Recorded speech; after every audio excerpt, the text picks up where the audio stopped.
Sunday morning Karaikudi Chettinad. அடுத்த நாள் காலையிலையும் பார்த்தீங்கன்னா அதே காம்ப்ளிமெண்ட்ரி பிரேக்ஃபாஸ்ட் தான் கொடுத்துருந்தாங்க. அன்றைக்கான அவுட்ஃபிட் பார்த்தீங்கன்னா ஒரு long skirt with short kurti and shawl இது தான் நான் எடுத்துக்கிட்டேன். ஒரு வுட்டன் பேங்கிள் போட்டிருந்தேன். அதே மாதிரி இயரிங் பார்த்தீங்கன்னா இதுதான் அன்றைக்கான இயரிங்.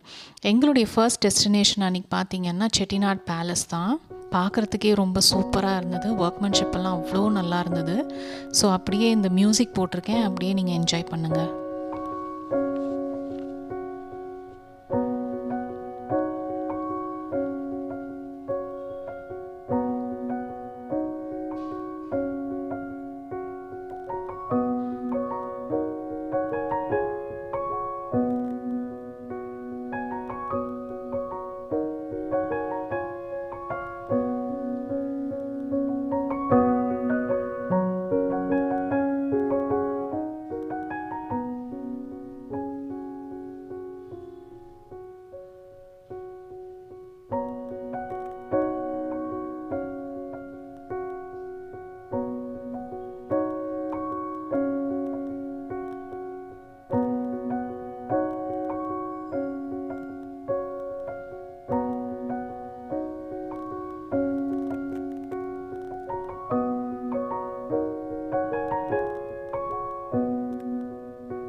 பேலஸ் முடிச்சுட்டு பக்கத்துலேயே பார்த்தீங்கன்னா அந்த டைல் மேக்கிங் ஒரு ஃபேக்ட்ரி மாதிரி வச்சுருந்தாங்க, சின்ன ஃபேக்ட்ரி மாதிரி. அங்கே எப்படி அந்த டைல்ஸ் பண்ணுறாங்க, காரைக்குடி டைல்ஸ் அப்படின்றத காமிச்சாங்க. நமக்கு பிடிச்ச டைல்ஸை செலக்ட் பண்ணிட்டோம் அப்படின்னா நம்ம வீட்டுக்கே வந்து இவங்க எக்ஸ்பர்ட்ஸ் வச்சு தான் இந்த டைல்ஸை வந்து லே பண்ணி கொடுப்பாங்களாம். இங்கே வந்து சோக் பண்ணி வச்சுருந்தாங்க. ஒரு டைலை வந்து எங்களுக்கு ரிமூவ் பண்ணி காமிங்க அப்படின்னு சொன்னோம். பார்க்குறதுக்கே நல்ல ஸ்மூத் ஃபினிஷாகவும் நல்ல கூலிங்காகவும் இருந்தது. இதுதான் அந்த டைல்ஸ் ஃபேக்ட்ரி.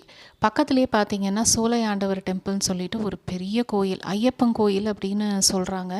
அங்கேயும் போயிட்டு மத்தியான சாப்பாட்டுக்கு பார்த்தீங்கன்னா ஸ்ரீ நாராயணா வில்லாஸ் அப்படின்னு சொல்லிட்டு ஒரு மெஸ்ஸு கம்ஃபர்டபுள் ஸ்டே, ஒரு ரெசார்ட் மாதிரி இருந்தது, குட்டி ரெசார்ட் மாதிரி.